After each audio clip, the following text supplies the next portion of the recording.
Muito bem-vindos à plataforma de conteúdo Setor Moveleiro.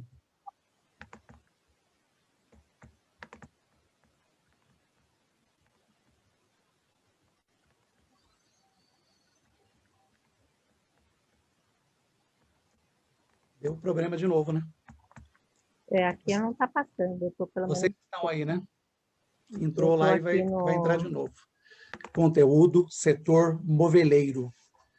Nós temos nesse canal o objetivo e o propósito de trazer até você informações relevantes que vão ajudar a sua empresa e a você a tomar decisões estratégicas. E esse trabalho que nós desenvolvemos, ele é possível porque nós temos o apoio da Abimóvel, os patrocínios da Saerlac, da FGVTN, da Eucatex, da Movelpar, da Formobile, da Real, da Capsberg e da Colchões Castor. E, como eu disse para vocês, o nosso objetivo aqui é trazer conteúdo relevante.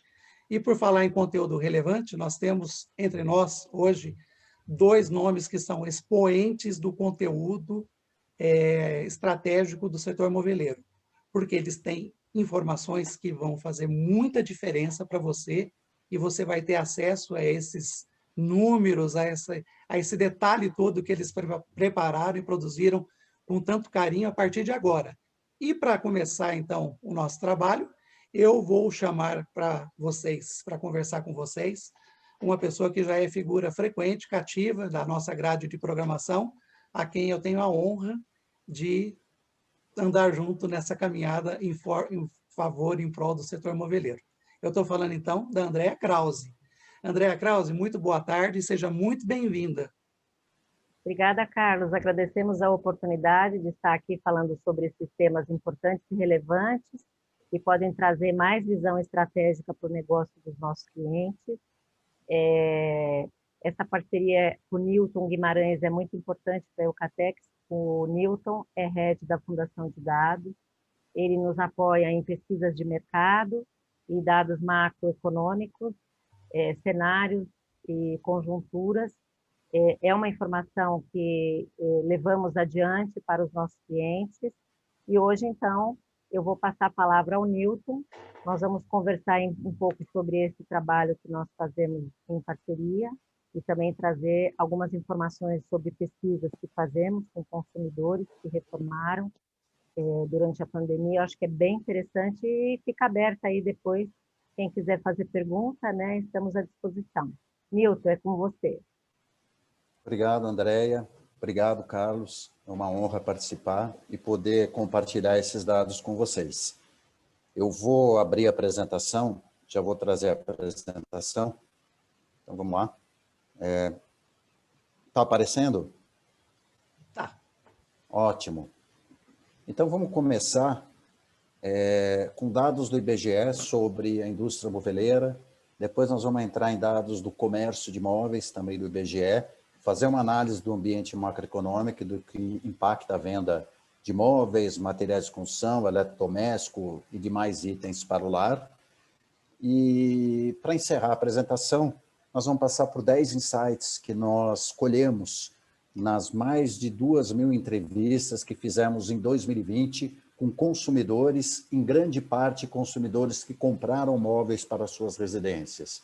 E aí nós vamos poder aprofundar a questão dos locais onde eles pesquisaram, dos canais, da integração entre o on e o offline, e até a satisfação com a montagem do imóvel na residência. Tá bom? Então vamos lá, do macro para o micro. Falando do ambiente macroeconômico, vamos começar com os dados do IBGE, da pesquisa industrial mensal, que é uma pesquisa sobre a produção industrial, e nada melhor do que comparar a produção industrial geral com a produção industrial de móveis. Quem produziu mais? Né? Móveis está puxando para cima a produção industrial ou está puxando para baixo? É o que nós vamos ver nesses 2 slides. A produção industrial, no acumulado dos meses de janeiro a dezembro de 2020, sempre no comparativo ao mês anterior. Então, imaginem que é todo o acumulado no comparativo fevereiro com janeiro de 2020, março com fevereiro de 2020, abril com março de 2020. Esse acumulado no ano foi de 5,4% positivo, produção industrial. Poxa, legal. E quanto que foi o crescimento nos meses da pandemia? Ou seja, a mesma lógica de raciocínio, mês anterior, de março a fevereiro de 2021, 2,7%. O que nós podemos dizer, então? Que, considerando o comparativo mês anterior, o acumulado no ano passado foi positivo de 5,4%.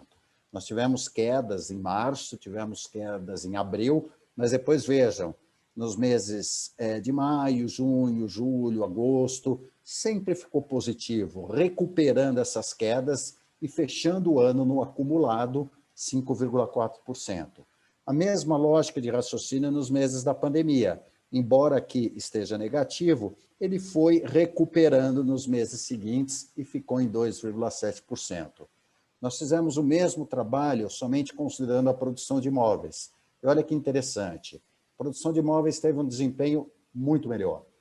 Cresceu 11,9%, janeiro a dezembro, no acumulado comparativo ao mês anterior, e, considerando a pandemia, cresceu 10%. Ou seja, a indústria moveleira certamente não passou por seu pior momento em termos de produção. Nós sabemos, né, que tivemos problemas com o fornecimento de insumos, matéria-prima, mas não relativamente ao que nós produzimos para ser escoado, principalmente pelo comércio para consumo interno, já que grande parte da produção industrial brasileira é escoada, é vendida para o mercado interno. Bom, se nós chegamos a um consenso que nós não passamos por um momento ruim em 2020 e 2021 ele está se iniciando também positivo, vamos olhar qual foi o pior momento para a indústria. Voltamos para a indústria geral. Vejam, 2015, eu acho que todos sabemos que nós vivemos uma crise, o início de uma crise, ou a explosão de uma crise por consequência do governo Dilma Rousseff, da nova matriz econômica da Dilma Rousseff, muito grave. E vejam o que aconteceu em 2015 com a produção industrial geral, queda de 8,3%. 2016, queda de 6,4%. Depois nós tivemos uma recuperação, e em 2020 uma queda de 4,5%. Vejam, o grande problema da indústria em geral não foi necessariamente em 2020, né? Mas foi aqui, 2015 e 2016. A indústria não havia se recuperado da crise de 2015 e 2016 e já teve que encarar uma pandemia e com todas as consequências causadas por rupturas, por aumento de matéria-prima, por muitas indústrias tiveram que fechar nos meses de março e abril do ano passado e assim por diante. Mas em 2021, no primeiro bimestre de 2021, a produção industrial já está positiva em 1,3%. Mesma lógica de raciocínio, o que aconteceu com a indústria de imóveis? Olha só, a indústria de imóveis, considerando a crise de 2015 até 2020, caiu mais, caiu 23%. Qual foi o grande problema da indústria de imóveis? Não foi o ano de 2020. 2020 a queda foi só de 3,8% na produção industrial. O grande problema está aqui, 2015 e 2016. Por que nós estamos pontuando isso? Para que a gente não combata o inimigo errado, né? Tivemos problemas em 2020, esses problemas ainda muitos persistem, nós temos todas as incertezas em relação ao futuro, em relação a 2021, mas nada se compara ao que aconteceu com a indústria e com a indústria moveleira nos anos de 2015 e 2016. Eu quero deixar aqui uma mensagem, é que nós já passamos por momentos muito piores, muito piores. E se a gente olhar no agregado de 2015 a 2020, essa queda de 23% na produção industrial de imóveis, ela está em grande parte em 2015 e 2016. Aqui houve uma recuperação, uma pequena queda, estabilização, uma outra pequena queda, aqui praticamente ficou no 0 a 0. E 2021, a indústria, no primeiro bimestre, a indústria de imóveis está crescendo 5,5%, ou seja, está com uma retomada forte, está com uma produção positiva e bem positiva, inclusive acima aqui da produção industrial geral, que está em 1,3%, primeiro bimestre de 2021. Bom, feito isso, identificado o verdadeiro inimigo ou identificado o verdadeiro mal causado para a indústria, que foi em 2015, 2016, vamos imaginar que, pelo menos nesses primeiros dados, primeiro bimestre de 2021, a indústria e a indústria moveleira seguem positivas. Vamos olhar, então, agora o comércio. Esses dados estão fresquinhos, quentinhos, saíram hoje. Hoje de manhã o IBGE divulgou a PMC, e a PMC é a principal pesquisa de monitoramento de vendas do comércio brasileiro. É a principal e talvez seja a única que realmente conta para a gente traçar cenários, para a gente entender a conjuntura macroeconômica, a conjuntura setorial brasileira. O que aconteceu com o canal móveis e eletrodomésticos? O canal móvel e eletrodomésticos é algo similar a Magazine Luiza, Ponto Frio, Loja 100, Casas Bahia, Colombo. Teve um encolhimento real de 2,5%, o volume de vendas, e teve um crescimento, colocando a inflação de 6%. Primeiro bimestre de 2021 comparado com o primeiro bimestre de 2020. O setor que mais cresceu, por incrível que pareça, ainda continua sendo o material de construção. Teve um crescimento real de 14,3%, o faturamento real, né, e nominal com a inflação de 34,1%.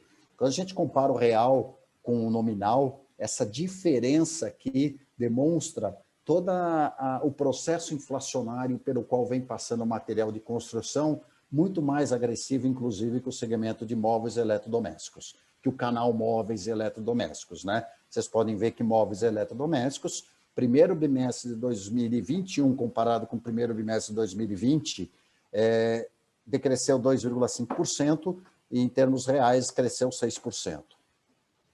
Quando a gente olha, a gente quebra isso por móveis, né? Móveis dentro do canal móveis e eletrodomésticos, houve um crescimento real de 0,2% e nominal de 1,1%. Ou seja, a venda de móveis cresce dentro do canal móveis e eletrodomésticos.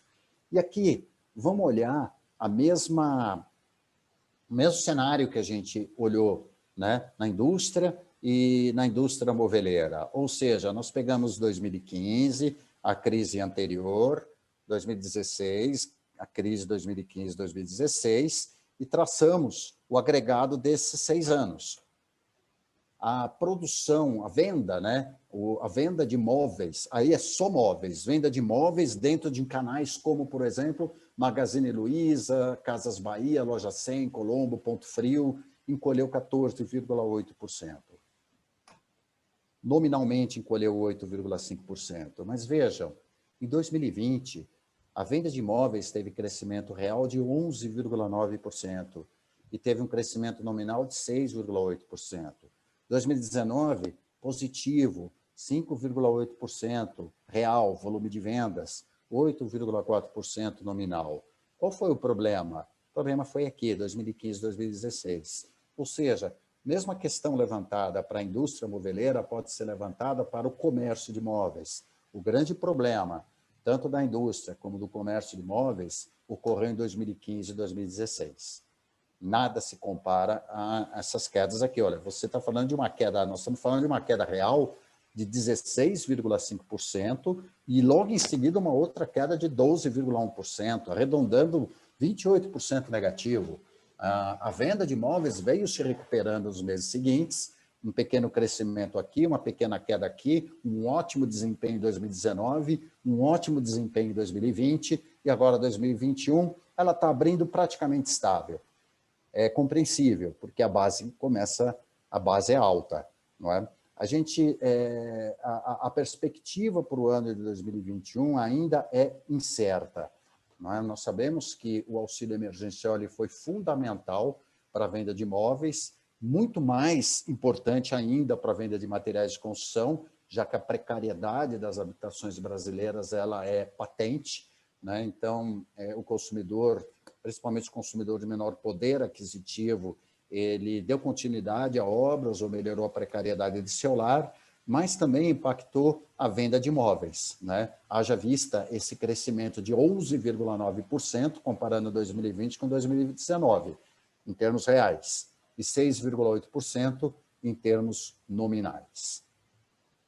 Bom, quando eu falei de inflação para vocês, como é que está a inflação esse ano, não é?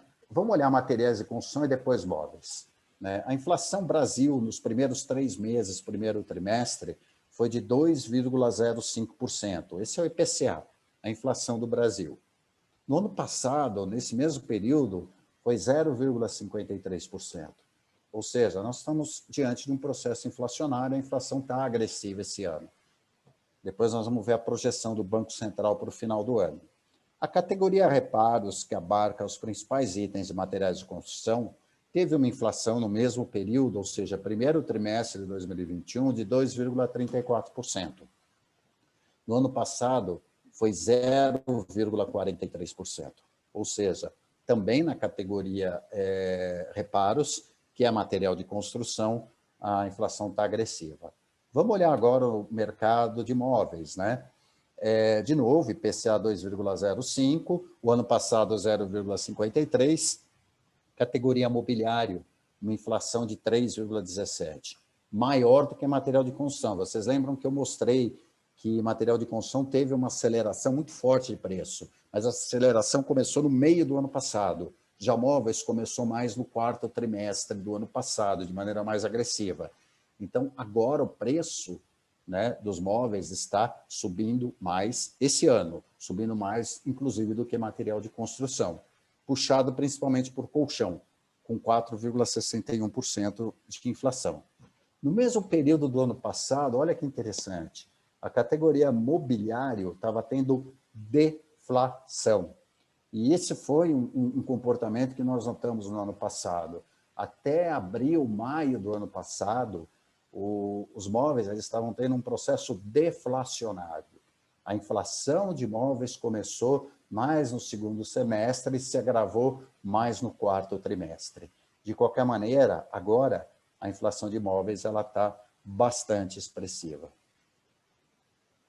Bom, vamos olhar agora um pouquinho aquilo que vai impactar o consumo, não é? Nós temos, como eu disse para vocês, um auxílio emergencial, ele está estimado em 44 bilhões de reais, o auxílio emergencial do ano passado foi estimado em 288 bilhões.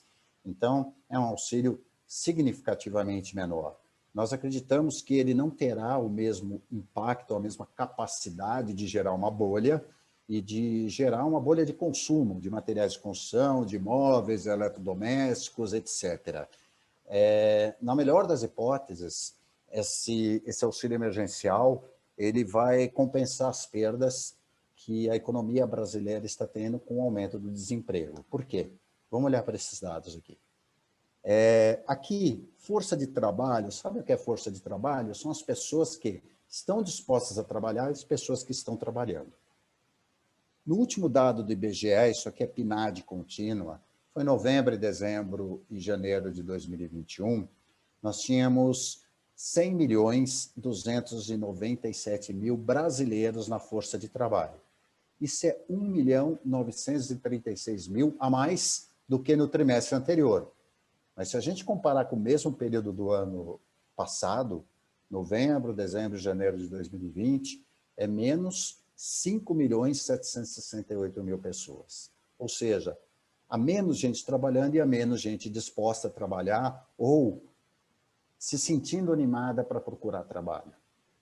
Bom, isso significa que a taxa de desemprego nossa ela está em 14,2% no último trimestre. Há um trimestre atrás estava em 14,3%. Quanto que estava há um ano? Há um ano estava em 11,2%. Há um ano, havia 11.913.000 pessoas desocupadas. Hoje, nos dados mais recentes do IBGE, 14.272.000 pessoas desocupadas. Esse 14,2, só para vocês compreenderem a lógica do IBGE, esse 14,2 é o resultado desse percentual aqui, aplicado sobre a força de trabalho.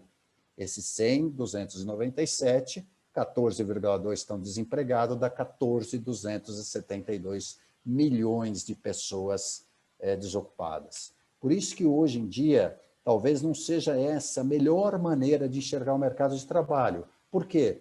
Porque há pouca gente, há uma queda. Vocês viram que há uma queda no número de pessoas expostas a trabalhar ou trabalhando, não é? Há um ano, a força de trabalho tinha 106 milhões de pessoas. Hoje tem 100 milhões. Uma parte, um contingente significativo, não está nem procurando emprego, não é? De qualquer maneira, a melhor maneira de se olhar para o mercado de trabalho hoje é olhar as pessoas trabalhando. Esse é o dado absoluto que a gente tem que olhar. Então, vamos olhar em relação ao trimestre anterior. O trimestre mais recente tinham 86.025.000 pessoas trabalhando. Há 3 meses, tinha 84.301. Oba, cresceu 1.724.000 pessoas a mais trabalhando. Tá, mas em relação ao mesmo período do ano passado, menos 8.126.000 pessoas trabalhando. Vejam, o slide anterior foi meramente ilustrativo. A taxa de 14,2%, ela impacta. Mas o dado absoluto hoje, tamanhas as distorções causadas no mercado pelas consequências da pandemia e o desemprego gerado, é o dado mais fidedigno de pessoas ocupadas. Há um ano, nós tínhamos no Brasil 94.151.000 pessoas trabalhando formal e informalmente. Hoje, nós temos 86.025.000 pessoas. Isso deu um decréscimo de 8.126.000 pessoas. Obviamente que essas pessoas recebem salários. A soma de todos esses salários é chamada de massa de rendimento real das pessoas ocupadas. É importante olhar isso porque é o dinheiro que está no mercado de consumo, para consumir alimentos, material de construção, imóveis, entre outros produtos e serviços. Se nós olharmos em relação a 3 meses, legal, houve um crescimento na massa salarial de 2 bilhões e 18 milhões. A mais dinheiro circulando na economia como consequência do trabalho. Vamos olhar em relação a um ano, menos 15 bilhões 677 mil. Por isso que eu disse para vocês, não é? Nós vamos ter uma injeção aí de 44 bilhões de reais do auxílio emergencial. Mas isso deve compensar a perda que nós estamos tendo na massa de rendimento real das pessoas ocupadas, que nada mais é da massa de todo o salário recebido pelas pessoas ocupadas, que hoje, nos dados mais recentes do IBGE, arredondando, né, 15,6 bilhões a menos no mercado de consumo do que há um ano. Isso no resultado trimestral. Então, o auxílio emergencial ele vai atenuar, mas, fatalmente, se a situação do emprego não melhorar, obviamente isso vai repercutir no consumo de materiais de construção, móveis, eletrodomésticos e outros produtos e serviços.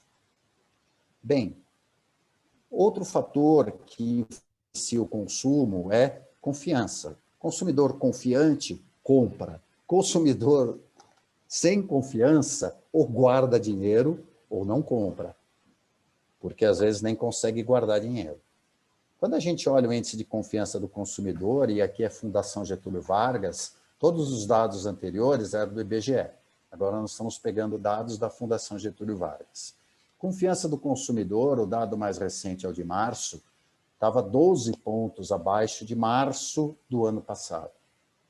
Numa faixa de renda até R$ 2.100, 19 pontos abaixo de março do ano passado, inclusive muito próximo a abril, que foi quando a confiança despencou, que foi o primeiro ano cheio de isolamento social. De R$ 2.100 a R$ 4.800, a faixa, isso é faixa familiar, tá? 12,4 pontos abaixo. E entre 4.800 e 9.600, 13 pontos abaixo. Acima de R$ 9.600, 6,1 pontos abaixo. Bom, aqui vocês já devem ter notado que confiança está intrinsecamente ligada à faixa de renda da família. Quanto menor a faixa de renda, maiores são as incertezas dessas pessoas em relação ao futuro. Um agravante, em março não tinha auxílio emergencial. O auxílio emergencial começou a ser pago agora em abril. Essas pessoas não tinham nem certeza se teriam o auxílio emergencial e quando teriam em março. E mesmo assim, a gente sabe que a fragilidade socioeconômica dessa faixa de renda é muito maior, logo a insegurança em relação ao futuro é muito maior. Não podemos esquecer que foi essa faixa de renda que movimentou muito o mercado, principalmente de material de construção. Aqui, entre 2.100 e 9.600, está muito próximo. É a classe média, vamos dizer assim. E uma classe um pouco mais alta, a confiança está mais próxima do mesmo nível de março do ano passado. Março do ano passado, a pesquisa da Fundação Getúlio Vargas, ela não captou ainda o impacto da pandemia, né? A pandemia começou a virar uma realidade para nós a partir do dia 15, 16, 17 de março do ano passado, não é? E a pesquisa da Fundação Getúlio Vargas em março do ano passado já havia sido, em maior parte, feita. Então, o que a gente olha aqui é um consumidor bem menos confiante do que em março do ano passado, principalmente os consumidores de uma faixa de renda mais baixa. E, por fim, vamos olhar um pouquinho as previsões para esse ano, não é? Bom, o ano de 2020 fechou com uma inflação alta de 4,52%. No início do ano, o Boletim Focus do Banco Central, que nada mais é do que a mediana de aproximadamente 120 principais instituições financeiras brasileiras. Instituições, consultorias, né? Cada uma da sua previsão, traça-se uma mediana. Em 8 de janeiro, na primeira previsão do ano, estimava-se que a inflação no ano seria de 3,34%. Agora, estima-se que vai ser de 4,85%. Ou seja, o mercado piorou a previsão de inflação e, segundo o mercado, ela será inclusive mais alta que a inflação de 2020. O dólar, que fechou em 5,18 em 2020, no início do ano, essas mesmas consultorias, dia 8 de janeiro, o primeiro boletim Focus falaram, o dólar vai estar R$ 5,00, né? Agora já fala em 5,37, subiu.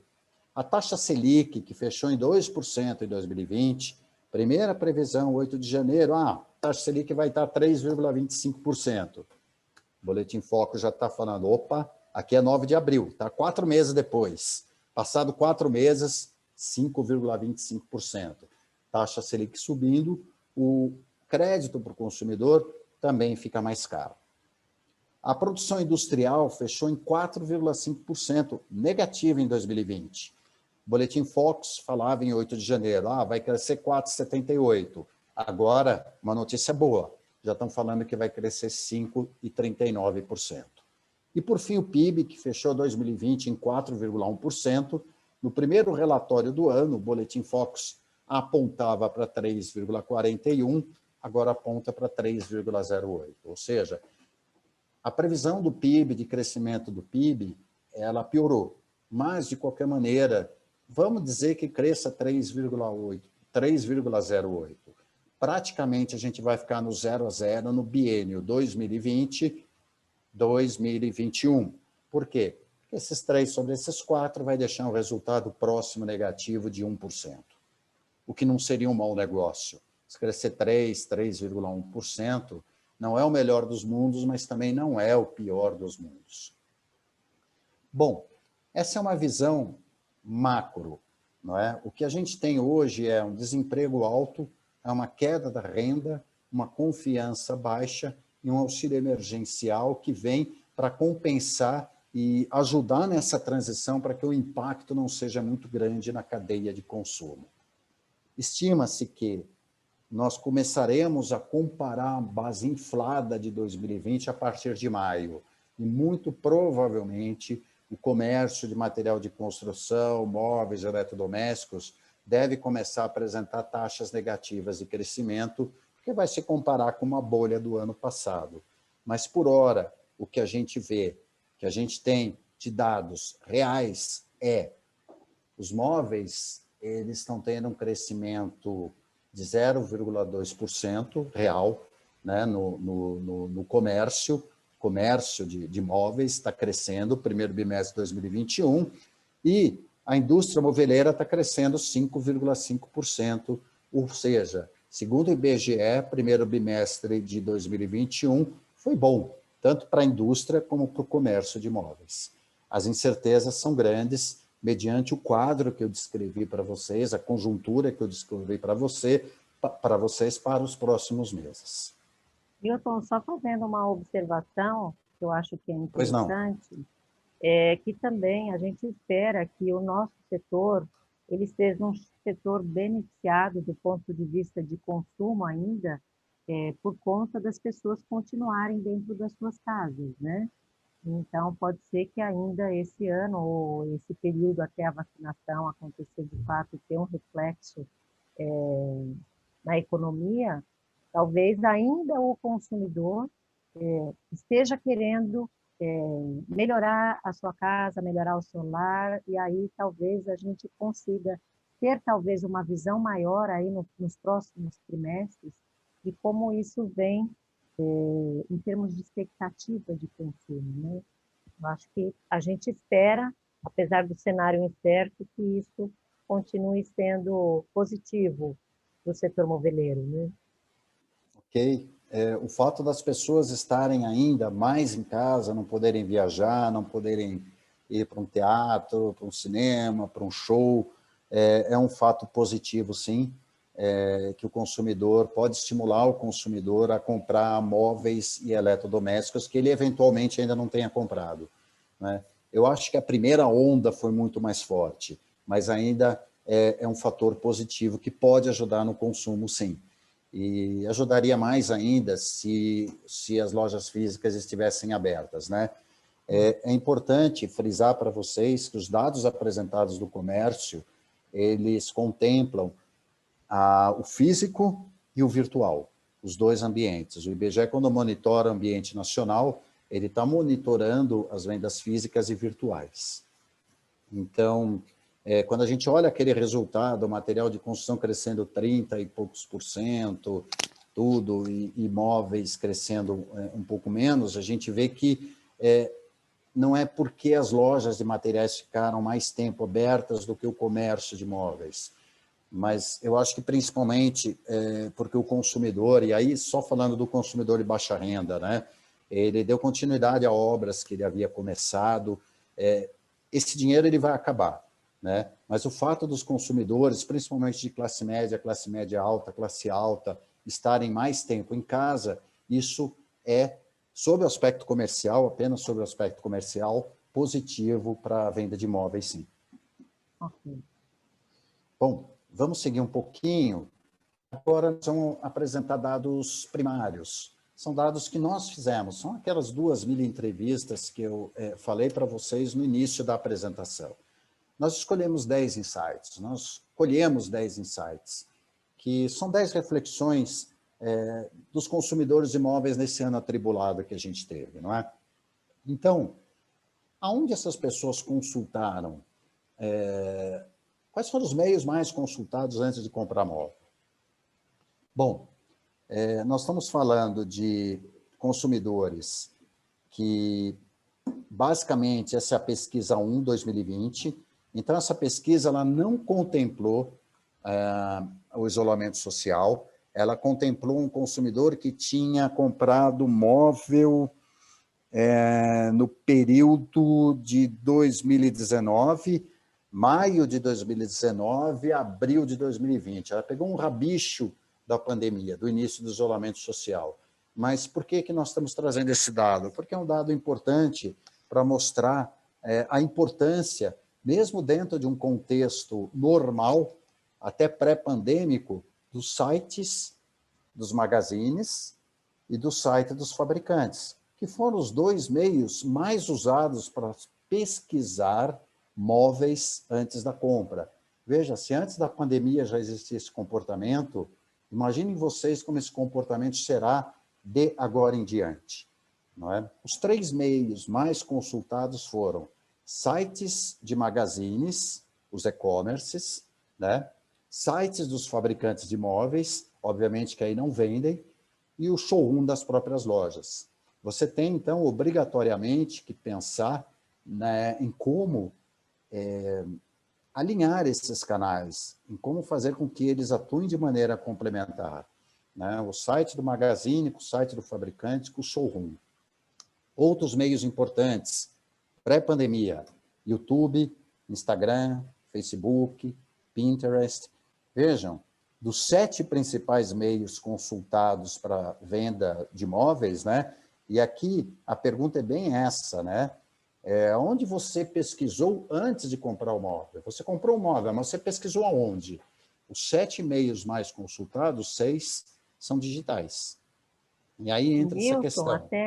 Até fazendo um comentário em relação às pesquisas anteriores, né? Porque a gente vem medindo, vem fazendo essa pergunta já há uns 4 anos, eu acredito, né? Uhum. Então, quando a gente pega uma evolução e olha o que era 3, 4 anos atrás, o que é hoje, a gente vê um crescimento também do WhatsApp, né? Que em anos anteriores você não percebia essa ação através de promoção de produtos, e a gente sabe muito que o Pinterest também ganhou o seu espaço, as redes sociais, tanto o Instagram como o Facebook, cresceram bastante. O principal canal sempre foi o YouTube, nos anos anteriores a gente viu isso, mas o mais importante, como você falou, né, é o moveleiro também estar presente dentro desses canais de relacionamento de mídias sociais, porque fazem toda a diferença enquanto pesquisa dos consumidores para escolher o produto móvel que ele vai adquirir, né? Sem Está dúvida. muito sintonizado, assim, com uma dinâmica muito boa de comunicação do seu produto para o mercado. Né? E de maneira integrada, não é? Saber como se portar, e entra aquela questão da omnicanalidade, não é? Você ter uma imagem coerente em cada meio, mas que seja uma imagem em que todos os pontos de contato o consumidor consiga te identificar. Então, para cada meio, ter uma postura, além de complementar, inteligente e adequada para aquele meio, mas sempre complementar. Bom, nós vimos quais foram os meios mais consultados, correto? Vamos um pouquinho adiante, quais foram os canais de compra mais utilizados? Mas, de novo, eu estou falando para vocês de um consumidor que comprou móveis de maio de 2019 a abril de 2020, tá bom? Mas quais foram os meios mais utilizados? Os magazines, né? Magazine a gente chama como Magazine Luiza, Casas Bahia, Ponto Frio, Loja 100, Marabras, Colombo, e as lojas especializadas em imóveis. Mas já naquela época, veja, compra pela internet em e-commerces diversos, não especializados em imóveis. Ou seja, podem ser, eventualmente, os próprios e-commerces dos magazines. O 4º meio foi o móvel feito sob medida por marceneiros, e a compra pela internet em e-commerces especializados em imóveis, né? Vejam, aqui você tem um pelotão intermediário de canais. E aqui você tem os 2 canais que mais se destacam, pelo menos que mais se destacavam, são os magazines e as lojas especializadas em imóveis. Vamos avançar um pouquinho. Esses canais, eles têm uma cara, né? O magazine, ele é mais forte para a classe C, a loja especializada em imóvel, aqui é a classe A. Veja, aqui são recortes. Recorte na classe A, recorte na classe B, recorte na classe C, tudo junto aqui. É o total da amostra. Né? Compra pela internet, nos e-commerces diversos, pouquinho mais a classe B e C, cai a classe A, marceneiro a classe A utiliza mais, e os e-commerces especializados caem um pouquinho a classe C, cresce a A e a B. Loja de imóveis planejados, dominância absoluta da classe A, e os home centers também, a dominância da classe A. Vejam que interessante, né? Os canais para vendas de imóveis, eles têm suas peculiaridades e eles têm um approach, uma aproximação maior para determinada classe do que em outra classe social, embora vendam para todas. Mas quando a gente faz o recorte, a gente começa a perceber algum tipo de prevalência aqui. O que mais chama a atenção é, de fato, loja de imóveis planejados para classe A. O Nilton, e a gente viu no decorrer desses históricos, dessa tendência que a gente viu do home center crescer dentro desses canais, né? Começar pequeno e todo ano ele ia aumentando a sua participação nas nossas pesquisas. Né? O home center é um canal, e é engraçado que ele é um canal que atinge um público de maior poder aquisitivo, não é? Nós não podemos esquecer que essa amostra também ela fez obras residenciais e comprou móvel. É um canal que pode ser muito mais bem utilizado ainda para a venda de imóveis para os consumidores finais, sim. Os atributos dos canais físicos, nós fizemos aqui uma bateria de concordância, não é? Nós fizemos uma série de afirmações. Essas afirmações, os respondentes, os entrevistados que compraram móveis, tinham que dizer se concordavam, né? Totalmente ou concordavam com a afirmação. Então, a gente afirmou, olha, a experiência de compra foi agradável nessa loja. Essa loja oferecia móveis modernos. Essa loja tinha um ambiente e exposição inspiradora para compra. E aí nós fizemos um fechamento para tentar entender qual canal se apropriava de qual afirmação, né, com maior destaque. Não é? Então, quando a gente olha, por um exemplo, a afirmação móveis mais baratos do que em outras lojas, vejam, o canal que mais se apropriou dessa afirmação foi Magazine. Então, o Magazine ele é reconhecido predominantemente como um canal que vende móveis mais baratos do que em outras lojas. Lojas de imóveis, né? Quais os atributos que as lojas de imóveis se apropriaram? Experiência de compra agradável na loja, foi a que obteve a maior concordância, e decisão do móvel comprado no PDV, ou seja, eu comprei o móvel no PDV. A loja de imóvel planejado se apropriou de quais afirmações? Oferta de imóveis modernos. Marca do móvel importante para a decisão da compra. É o canal onde a marca é mais importante. E o vendedor foi importante para a escolha do móvel. É o canal também, comparativamente, a gente está falando só de canais físicos, onde o vendedor é mais importante. Por fim, o home center foi aquele que ofereceu o ambiente e exposição inspiradora para compra. Talvez o home center, com o know-how, com a expertise que tem de ambientação, tenha atendido a necessidade dos consumidores sobre esse aspecto. Decisão de imóvel comprado no PDV, ao lado da loja de imóvel, foi o que mais influenciou. E, de novo, né, o home center, o consumidor está comprando materiais de construção, de repente ele vê um móvel, puxa, isso combina com o meu revestimento cerâmico. E se eu comprasse esse gabinete para minha cozinha? E se eu comprasse esse armário para minha cozinha? Não é? Então, sobre esse aspecto, o PDV no home center, ele se torna fundamental e talvez o consumidor tenha percebido isso. O Nilton, até é importante, até nesse caso da decisão do móvel no PDV, e claro, o home center fez a lição de casa dele, porque ele conseguiu trazer uma experiência de compra enquanto juntou o material de construção com o móvel. Então, ele trouxe o aspecto inspiracional do ambiente. E isso é uma necessidade do consumidor, né? A gente já sabe, através de pesquisas, que ele quer ter uma exposição inspiradora, que ele quer ter uma experiência de compra agradável, e o PDV ele pode ser o fator decisivo para essa experiência ser superior. Então, assim, no que a gente acompanha, realmente o canal de home center fez bem a sua lição de casa, né? Em relação a Magazine, por exemplo.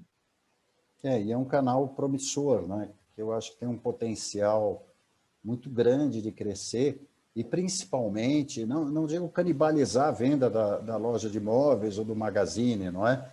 Porque muitas vezes no home center é uma compra feita por impulso, né?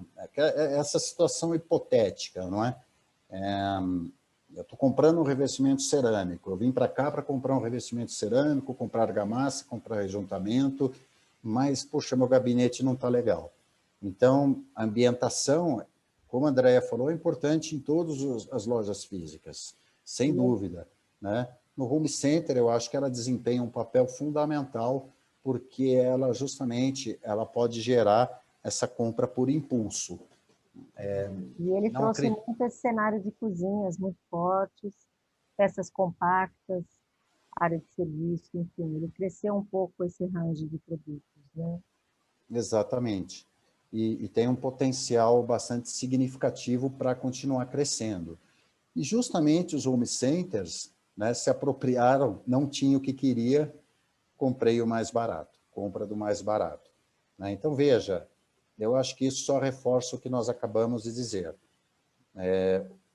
O home center as pessoas compraram, mas não era o que ela queria, ela comprou mais barato. Então, vejam a oportunidade que existe dentro desse canal, home center, porque poderia vender um móvel que não fosse o mais barato.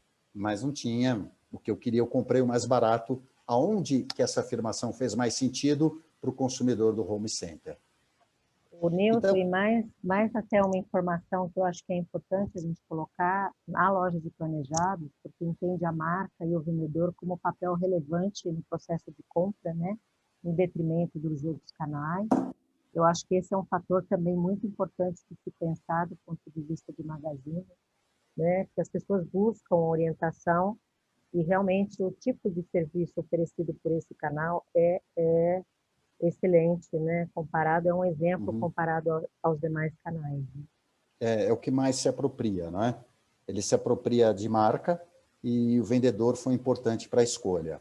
É o canal, o segundo canal é a loja de imóveis, mas a loja planejados é o mais importante. E aqui tem essa questão que eu acho que é relevante sim, Andréa.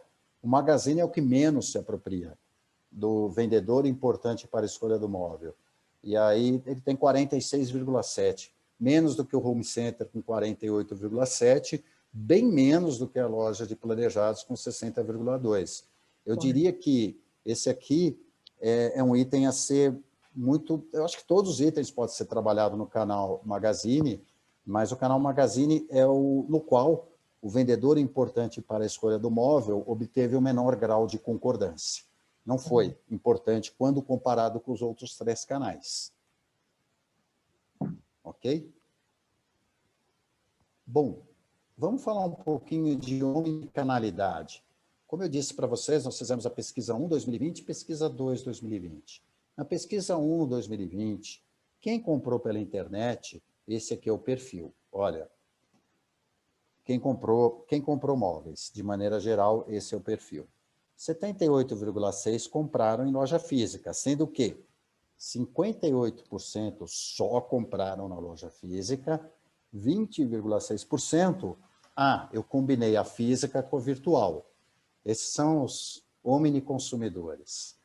Quando a gente fala da compra de imóveis em lojas virtuais, 35% compraram em e-commerce, sendo que 14,4% só compraram em e-commerce, e a intersecção é a mesma, 20,6% combinaram o e-commerce com loja virtual. 6 meses depois, aí já pegando a pandemia, nós fizemos a mesma pesquisa. E aí eram consumidores que tinham comprado móveis predominantemente de março a novembro do ano passado, na pandemia. E aqui já subiu significativamente. O que aconteceu? A compra em loja física caiu de 78,6% para 72,5%. A compra em loja virtual, aqui, 35%, subiu para 45,2%. E a omnicanalidade, ou seja, combinando lojas físicas e virtuais, na pesquisa 1 era 20,6%, cresceu para 26,2%. O que nós podemos afirmar? que, da totalidade de consumidores que compraram móveis, né, 26,2% combinaram o físico e o virtual, comprando nos dois canais.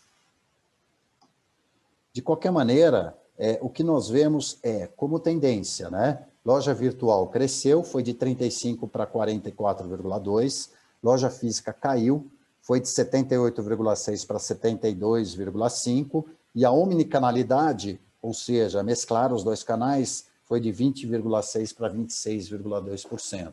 Cresceu também significativamente, e isso é significativo, porque entre uma pesquisa e outra teve só 6 meses de diferença. Então, foi uma mudança abrupta bem significativa para a omnicanalidade, para o crescimento do e-commerce e da omnicanalidade. Mostra, né, Newton, a necessidade do moveleiro estar presente no online, né? Isso, de fato, sim, sem dúvida. Necessário. Não pode ficar fora do online. Tem que ficar dentro do online e integrá-lo com as lojas físicas, como esse dado mostra. Aqui em 2019, no primeiro semestre de 2019, a pergunta foi a mesma do primeiro semestre de 2020. É bem assim, ó, a pergunta está aqui embaixo. Antes de comprar móveis pela internet, você precisou ir a uma loja física, um showroom, para visualizar, tocar, sentir, checar, manusear o móvel? Veja, é só para quem comprou só pela internet. Eu só comprei na internet. Ah, você comprou, mas você foi na loja física antes de fechar a compra pela internet? Olha que coisa louca, né? 50,2% em 2019 foram, 50,3% na pesquisa de 2020, primeiro semestre de 2020 foram. Ou seja, nós podemos afirmar que nos 2 anos, metade dos consumidores que compraram móvel pela internet precisaram do apoio da loja física.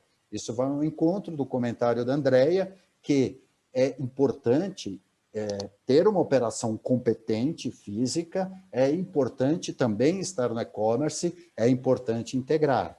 Vai ao encontro do que nós falamos no início da apresentação. Não é? Quando as pessoas vão lá, elas consultam a loja física, elas consultam primeiro o site do fabricante, depois o e-commerce, depois a loja física. Vejam como é importante essa integração dos canais para pesquisa e para a compra dos móveis. Bom, vamos falar um pouquinho de venda consultiva, e esse é um dado assustador, não é? A pergunta é bem simples, bem simples. Primeira pesquisa desse ano que nós fizemos, ainda a pesquisa 1, 2020, né? Nós perguntamos, em relação às lojas onde você comprou móveis novos, você diria que eles me estimularam a comprar mais produtos do que o planejado. 37% disseram que isso aconteceu. 63% disseram que as lojas físicas só atenderam as minhas necessidades de compras já planejadas. Isso vai ao encontro daquilo que a gente falou em relação ao Magazine, né, da importância do vendedor. Né, o Magazine, que é o grande canal de venda de imóveis, é o principal canal de venda de imóveis, é aquele onde os vendedores são menos reconhecidos como influenciadores de compra. Talvez aqui a gente capte uma parte desse resultado, porque 63% disseram que não, eles atenderam as minhas necessidades, eu quero isso, está aqui. Obrigado, próximo. Não é? Só 37%. Oi. Não, é até para fazer um complemento, né? Como é importante o próprio moveleiro atuar de uma forma mais proativa no sentido de poder apoiar o varejo para que esse varejo possa tomar uma decisão de qualificar melhor a sua equipe de vendas, né? Porque se ele é estimulado, com certeza, e a gente vê as pesquisas em loja de material de construção que vê que tem uma resposta mais eficiente ao estímulo de compra de mais produtos do que o de planejado no segmento de imóveis, né? Exatamente, exatamente. E aqui a gente vê uma outra questão que eu acho bem interessante, né? Isso é proporcional à classe social, né? Eles me estimularam a comprar mais produtos do que o planejado. O recorte da classe A sobe, 42,1%. Isso remete também à questão dessa classe social comprar na loja de imóveis planejados, por um exemplo, não é? E aí os vendedores, eles conseguem fazer uma venda consultiva e sugerir outros produtos complementares. Quando você vai para a classe C, esse número cai, né? O estímulo à compra, que é o consumidor predominante, a gente também viu isso do Magazine, cai para 34,5%, fica mais baixo ainda. Né? 65,5% dos consumidores da classe C falaram que eles atenderam apenas as minhas necessidades de compra já planejadas. Então, você tem essa distinção por classe social. Bom, vamos para o insight 7, né? Atributos por móveis. Aqui eu vou passar um pouquinho mais rápido, porque são todos os ambientes. Por quê? Nós perguntamos, você comprou móvel? Comprei. Ah, você comprou móvel para cozinha? Comprei. O que foi importante? Cozinha se apropria de boa qualidade. Tem que ter boa qualidade. 50,3% das pessoas que compraram móvel para cozinha consideraram boa qualidade importante. A lógica, sala de estar, conforto e boa qualidade. Apareceu conforto em primeiro. Quarto do casal, boa qualidade. Qualidade é... Oi? Só para passar as anteriores e fazer uma observação, como design estilo, em todos esses ambientes que a gente vem mostrando na pesquisa, ele passa a ser um fator também relevante para a decisão de compra, né? Então, a gente vê que ele está no ranking na primeira posição, na terceira posição, e não dá mais para a gente não olhar para esse tema, que tem muito a ver com o projeto de móvel, projeto de produto, diversidade de produto dentro do ambiente de loja, né? A mesma coisa que você entrar no supermercado e olhar todas as embalagens brancas, o que vai te chamar atenção, o que te remete, né? Então, eu acho que o design e estilo, nesse momento, eles são relevantes para o consumidor também como ponto decisório aí de compra. Né? Aparece aqui em terceiro, em banheiro e lavabo. Design e estilo é o primeiro para a sala de jantar, né? Seguido de boa qualidade.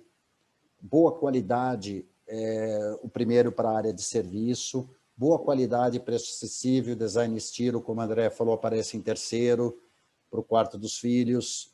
O escritório, preço acessível, design e estilo é o segundo. Boa qualidade. O escritório cresceu bastante, né, Newton? A gente sabe, no decorrer das pesquisas em relação aos anos anteriores, né, por conta da pandemia. Também Exatamente. É um item que teve um boom aí, a gente sabe, que acompanha a venda nos clientes. Né? O quarto dos filhos e adolescentes, boa qualidade. A copa, boa qualidade. Áreas externas, preço acessível, design, estilo, aparece junto com preço, não é?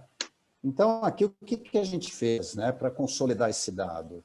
Nós excluímos qualidade e preço. Vocês viram que tinha muito qualidade e preço. Qualidade e preço, vinha design, vinha conforto, mas qualidade e preço foi predominante.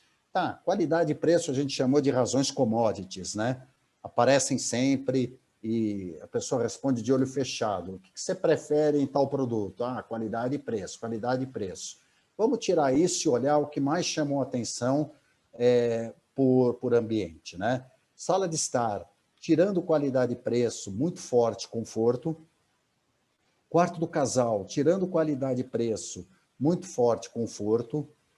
Sala de jantar, tirando qualidade e preço, muito forte, design e estilo. O escritório, home office, sala de leitura, sala de estudos, né? Tirando qualidade e preço, muito forte, design e estilo. E, por fim, a área externa também, tirando qualidade e preço, muito forte, design e estilo. Então, digamos que qualidade e preço é algo, razão commodity, tem que ter, tem que oferecer. Feito isso, considerem sempre, né, essas questões ligadas a conforto e design e estilo, que aparecem muito forte também, como outras razões que podem fazer a diferença para a conversão da venda, sem as razões óbvias, que é qualidade e preço. Até, Newton, fazendo um comentário, aqui a gente fala muito da questão emocional da compra, de quanto o consumidor ele pode ser impactado na loja e gostar do produto. Tem um aspecto visual muito grande, né, na relação design-estilo. A gente sabe que o consumidor, principalmente da classe C, entende muito mais design como sendo estilo, então é aquele estilo de decoração que tem conexão com o seu gosto e a sua preferência, mas ele hoje se torna algo bastante relevante, né? Então, o que a gente vem trazendo de mensagem não adianta a gente ter uma prateleira com todos os produtos brancos, que a gente não vai conseguir suprir essa necessidade. Eu acho que o momento, com essa pesquisa, traz bem o fator do varejo ter diversidade de produtos, né? Diversidade de estilos, de design, trazer cores diferentes, trazer inovação nas madeiras, justamente para a gente não ter um ambiente de exposição de loja muito comoditizado, né? E o próprio fabricante de móveis poder ofertar diversificação de modelos, né? Porque essa é a razão mais relevante. Então, muitas vezes a gente acredita só no preço, preço, preço, e existem os atributos emocionais e funcionais que hoje fazem parte dessa escolha do consumidor, né? Exatamente. E sai da vala comum preço, né? A qualidade, ela tem que ter, tem que ser percebida a qualidade. Preço é algo que o consumidor busca, e eu acho que oferecer o algo mais está aqui nessas outras questões que aparecem forte para o consumidor. Bom, intenção de compra, né? E aí, o que é interessante, são 3 ondas, mesmo período, né? Primeiro semestre de 2018, primeiro semestre de 2019, primeiro semestre de 2020. Nós perguntamos para os consumidores, né? Independente de ter comprado móvel ou não, né? Você tem intenção de comprar móvel no futuro? Né? Sim, eu tenho. Tá. E aí? Você vai esperar que momento para comprar? A maioria falou que vai acompanhar promoções e liquidações de imóveis, ou seja, se tiver uma oportunidade legal, eu vou comprar. Né? E as outras datas, como a Black Friday, data comemorativa, né? Black Friday apareceu com 19,7%, data comemorativa com 4,8%, e não, nada vai me fazer comprar móvel, só quando eu tiver dinheiro mesmo, 24,1%. Aí, em 2019, nós fizemos a mesma pergunta de novo. Veja, liquidação ficou em linha, 52%. Black Friday ficou em linha, 19,1%. Data comemorativa caiu um pouquinho. O que subiu um pouquinho? Ah, vou esperar ter dinheiro. Em 2020, nós fizemos a mesma pergunta. Liquidação apareceu na faixa dos 51, 52. O que subiu muito foi a Black Friday. Não é? Se você pegar aqui, 2018, 19,7, vou esperar a Black Friday. 2019, 19,1, vou esperar a Black Friday. 24,5, vou esperar a Black Friday. Ou seja, ao que nós percebemos, pelo menos nessa pesquisa, nessas 3 ondas, é que a Black Friday ganhou importância na percepção do consumidor como uma oportunidade para comprar móveis no futuro. Né? Então, foi isso que o dado trouxe, já que todas as outras variáveis ficaram muito em linha. Aqui se destacou, foi a Black Friday, principalmente na nova pesquisa. Vamos ver os resultados futuros, mas, de qualquer maneira, o que nós percebemos como dado objetivo é a valorização da Black Friday como uma oportunidade para comprar móveis. Esse foi um dado que me preocupou muito na pesquisa, na pesquisa 1 de 2020, primeiro semestre de 2020. Veja, a pergunta é, em relação ao móvel novo que você comprou, você diria que a loja que compramos os montou e ficamos satisfeitos com o resultado, 42,9%. Eu, um familiar ou amigo, montamos e ficamos satisfeitos com o resultado, 29,3%. 15,8% disseram que a loja em que compramos os montou e ficamos insatisfeitos com o resultado. 9,3% disse que eu mesmo montei e fiquei insatisfeito com o resultado. Se nós somarmos esses dois, dá 25,1%. O que nós podemos dizer? Que, segundo a pesquisa que nós fizemos, da totalidade de consumidores que compraram móveis, 1/4 não ficaram satisfeitos com a montagem. Seja a montagem feita pela loja, seja a montagem feita por eles próprios, não é? Então, a questão que se coloca aqui é, vamos supor que tudo que nós conversamos já tenha sido implantado pela loja, ou pela rede, ou pela bandeira, ou pelo grupo, pela empresa, não é? Uma operação de e-commerce muito legal, showroom, lojas, atendimento, uma integração das mídias sociais, todas levando para o e-commerce, todas convergentes, todas complementares, né? Aquilo que a gente chama de integração sinérgica de todos os meios, perfeito, um investimento altíssimo, tudo funcionando de maneira fluida, sem ruído, sem nenhuma aresta a ser aparada.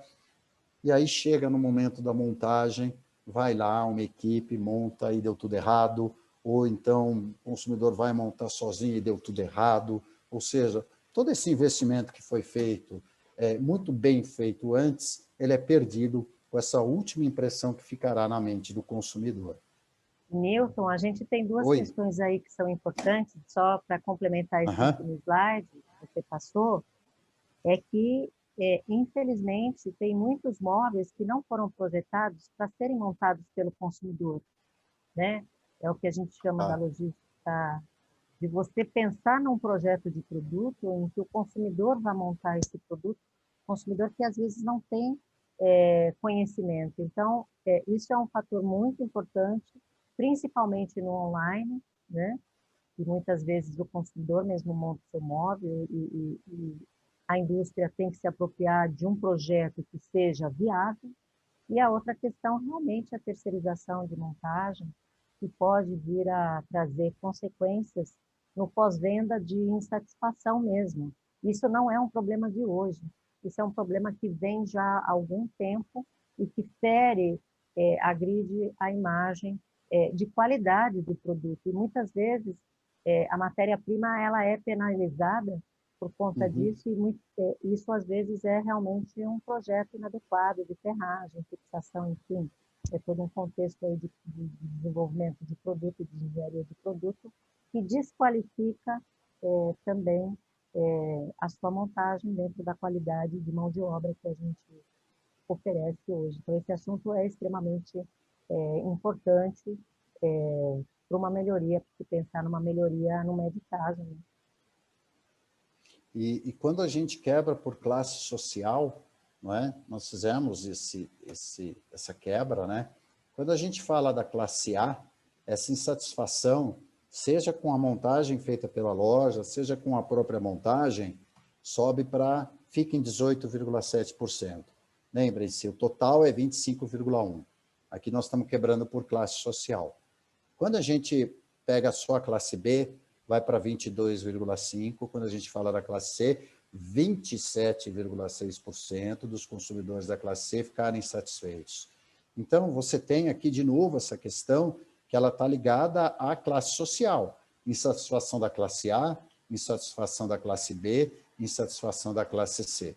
Esse é o consumidor fundamental do principal canal de vendas de imóveis brasileiro, que são os magazines. Foram todos os dados que a gente viu lá no início do IBGE, que foram, inclusive, os dados que nós vimos na nossa apresentação, desses dados primários, que é o canal mais utilizado. Então fica aí... Desculpa, pode... Não, pode falar, pode falar. Não, nós temos que dar um zoom aí, principalmente na classe C, nos produtos de classe C, para entender a importância de se melhorar a qualidade desses produtos dentro desse contexto de montagem, né? A gente vê aí as diferenças, claro que elas não inviabilizam uma classe ou outra, todos têm a sua relevância, mas aqui chama bem a atenção, né, Nilton? Exatamente, principalmente na classe C. Então, são questões a serem pensadas de maneira global, mas se nós avaliarmos por classe social, quanto o consumidor de menor poder aquisitivo, o que é muito expressivo, 18,7% não ficaram satisfeitos com a montagem, né, principalmente feita pela loja, todos, né, principalmente feita pela loja, Na classe C, isso sobe para 27,6%. É mais expressivo ainda, ele é mais penalizado ainda, né, esse consumidor. E é um consumidor que não pode errar, porque ele dispõe de poucos recursos e, fundamentalmente, é o consumidor formiguinha. É aquela pessoa que movimenta a vastidão do mercado de imóveis, porque ele compra em grande quantidade, não é? Talvez aí o grande problema de equacionar essa montagem, porém, é um desafio que se impõe, como a Andréia frisou. Por fim, né, essa é a pesquisa feita agora, compra de imóveis na pandemia, né? Então é só para a gente finalizar a apresentação, tentando entender um pouquinho aspectos comportamentais, né? Olhar dentro da casa das pessoas, através da compra de imóveis. Basicamente é isso, né? Quais foram? Quem comprou móvel durante a pandemia? Para que ambiente esse imóvel foi comprado? O quarto apareceu com 50,7%, seguido da cozinha, copa, com 42,5%, ou seja, todos os entrevistados compraram móveis, metade comprou para o quarto. 42,7% comprou para cozinha, copa, sala, 41%, e o home office, um ambiente para trabalhar, um canto para trabalhar, ou mesmo uma sala, um quarto, 25,8%. Aí o que fizemos? Nós quebramos por classe social, os 4 principais. Veja que interessante. Primeiro, a classe A comprou 2,2 tipos de imóveis, para 2,2 ambientes, ou seja, pode ir comprado para quarto, cozinha, a classe B é para 2,1 e a classe C para 1,7. Era de se esperar, né? Mais ambientes da classe A foram contemplados com móveis. Mas vamos imaginar que o quarto, não é, na classe A, o recorte sobe para 54,8%. Ou seja, você tem uma classe A demonstrando uma tendência de valorização da sua intimidade, muito próxima à classe C, 53,3%. Porém, a cozinha, a copa, sobe a classe C. Mostra uma tendência da classe C valorizar mais a cozinha, copa, talvez como um ambiente de convivência durante o isolamento social. E a sala, mais forte para a classe B, uma classe média, que talvez use a sala mais como um ambiente de interação social. E, por fim, o home office, não é? E aí a gente vê claramente que trabalhar em casa é, de fato, uma prerrogativa maior para consumidores de maior poder aquisitivo. Dos consumidores da classe A, 35,9% compraram móveis para um ambiente de trabalho. 31% da classe B e na classe C despenca para 20,6%. Mas isso são inputs comportamentais, pequenos insights comportamentais, a partir da compra de imóveis durante o período de isolamento social. Bom, esses foram os 10 insights. Eu acho que essa foi a apresentação completa ainda do macroeconômico para o consumidor de imóveis. O Newton, só para a gente alinhar algumas perguntas aqui, nesse encerramento, você acha que o moveleiro precisa se preocupar com a inflação? Como é que você enxerga isso? A gente vê que a inflação ela deu um recrudescimento, ela deu uma aceleração agora, né, mais no final do ano, início do ano, para o setor moveleiro, não é? A análise do Banco Central é a seguinte, de que nós não vivemos um processo inflacionário crônico, né? Nós vivemos um pico por causa dos desarranjos causados pela pandemia, mas que no reequilíbrio da economia, da cadeia de fornecimento de insumos, matérias-primas, essa inflação ela deve começar a cair. E, de fato, o IBGE esperava uma inflação mais alta para março, ela veio um pouquinho mais baixa, não é? Mas acho que para o setor de imóveis, ele está ajustando os preços tardiamente, comparado com material de construção. O material de construção teve uma inflação muito mais agressiva no ano passado que imóveis. No entanto, agora a inflação de imóveis está mais agressiva que material de construção. Então, mas respondendo a tua pergunta de maneira genérica, eu acho que, eu concordo com o Banco Central, acho que nós vivemos um processo inflacionário, mas que não é um processo estrutural, ele é conjuntural, ou seja, essa conjuntura, esses desarranjos que nós estamos vivendo. Por outro lado, ao que tudo indica, a inflação de imóveis, como ela veio mais tarde, ela vai ser atenuada um pouquinho mais tarde que de outros segmentos. Correto. E uma outra questão aqui que eu gostaria de trazer, a gente está nesse momento de início das vacinas. A vacina é uma forma de tirar o Brasil dessa situação emergencial que passamos. As lojas estão fechadas em vários estados, né? Recomeçando alguns a abrir, outros ainda não. Então, a gente pode supor que a vacina vai trazer, vamos dizer assim, um ponto importante para a nossa economia voltar ao normal, mas, por outro lado, será que a gente vai continuar com essa categoria móveis ainda demandada, né, dentro desse contexto? O que você está achando que vem por aí? Eu acho que, como você mesmo mencionou, Andréia, conta a favor, apesar da alta do desemprego, queda da renda, baixa confiança, conta a favor principalmente dos consumidores da classe A e B, eles estarem ainda dentro de casa. Eles tiveram seus empregos garantidos, tanto que você tem o desemprego, aqueles dados que eu mostrei do desemprego, eles dizem respeito a formal e informal, tudo junto. Mas você tem um emprego formal positivo. As pessoas que têm emprego formal são pessoas de uma classe social mais alta, os informais não estão tendo um desempenho tão bom e estão puxando o desemprego para cima, não é? Então, esses consumidores, o fato deles estarem em casa é favorável para a venda de imóveis, não é? Porque, no entanto, eu acredito também, como eu comentei, que nós já tivemos uma primeira grande onda, que foi adequar a casa à sua nova realidade. Essa casa já está adequada. Pode ser que se complemente, pode ser que se compre um novo móvel, é favorável. Mas, por outro lado, e aí eu vou ser realista, eu acho que não existe milagre, né?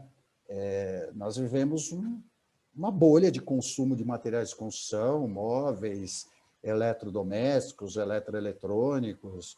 Quando a vacinação avançar, e vai avançar, quando a população estiver imunizada, quando o serviço reabrir, quando o turismo reabrir, cinema, viagens, hotéis, pousadas, tudo reabrir, obviamente nós vamos ter o refluxo disso.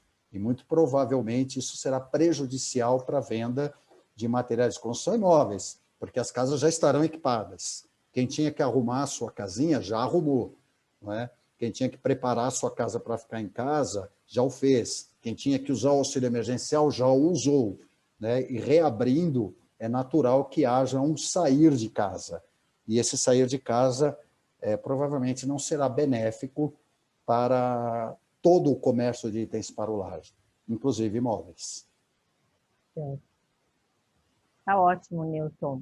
A gente agradece aí a sua explanação. Carlos, vou passar a palavra a você. Muito obrigada aí, Newton, pela sua participação e por compartilhar essas informações construídas a quatro mãos, né, com a Eucatex, para todo esse público que assiste o setor moveleiro. Muito obrigada. Eu que agradeço, Andréia. Obrigado. Newton, Andréia, Eucatex. Eu acho que eu não estou entrando na tela, né? Ainda não. Não. Agora sim. Newton, Andréia Oi. e Eucatex. Que conteúdo, hein? Que panorama, que aula, que MBA que o nosso público teve o privilégio, a oportunidade de ter acesso hoje, ao vivo e na gravação no YouTube, porque a coisa continua na sequência, né? Então, o que me cabe aqui, na condição de representante desse elo da cadeia moveleira, é agradecer a vocês por tamanha capacidade analítica e de mensuração de uma realidade que muitas vezes a gente vive, mas a gente não consegue captar e acompanhar a dimensão e a proporção que as coisas tomam, né? E aí vem vocês e transformam nossa preocupação nessa oportunidade única e incrível. Então, com o apoio da Bimóvel, os patrocínios da Sarlac, da FGVTN, da Eucatex, da Mobilpar, da Formobile, da Real, da Capsberg, da Colchões Castor, eu quero agradecer, então, mais uma vez, a participação de vocês, e eu já estou contando os dias e as horas aqui para que a gente tenha o nosso próximo encontro para poder continuar nessa trilha, nessa caminhada tão boa e tão produtiva que é o que vocês têm oferecido para o setor moveleiro. Parabéns! Temos pesquisa em andamento já, né? Ótimo, o nosso público já está ávido e atento às movimentações do staff da Eucatex para os próximos passos. Teremos dados novos daqui 3 meses, no máximo. Ótimo. Aí a gente vai estar aqui de novo, espero eu, com a graça de Deus e com a contribuição de vocês, dividindo esse momento com o nosso setor moveleiro. Tá bom? Muito obrigado a todos. Eu vou colocar aqui, então, para encerrar somente um videozinho. Ficou comprometido na entrada, mas agora ele vai fechar com chave de ouro.